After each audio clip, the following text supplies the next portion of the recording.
Welcome back, folks, to Jake Weather Center. It is Wednesday, March 11th, and here in the Tri-Cities, winds are whipping up as a winter storm is arriving to our region. Now, I do have one correction to make in my post. I was referencing a blizzard warning going into effect yesterday. However, that blizzard warning actually is going into effect today. It goes into effect March 11th at 6 p.m. throughout the western sides of the Cascades. Now, that isn't so big of a problem for us unless you are heading to the west side, which I very much will advise against at the moment. We're looking at high snow totals, blowing winds, visibilities down to less than a quarter of a mile. There's chain warnings over pretty much all of the mountain passes in Washington state.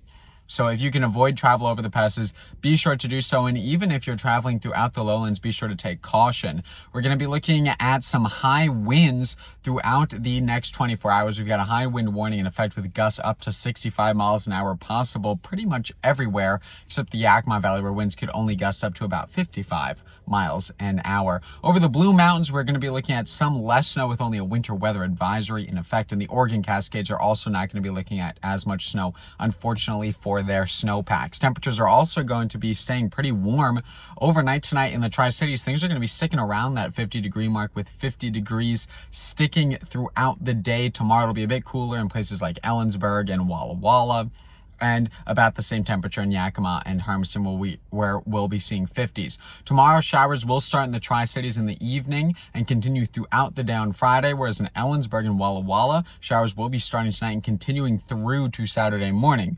Meanwhile, the Tri-Cities showers should stop overnight Friday into Saturday. But this weekend is another story coming up probably in my next TikTok and reel tomorrow. So if you want to stay up to date on all the latest weather in central and southeastern Washington, be sure to like and follow for more.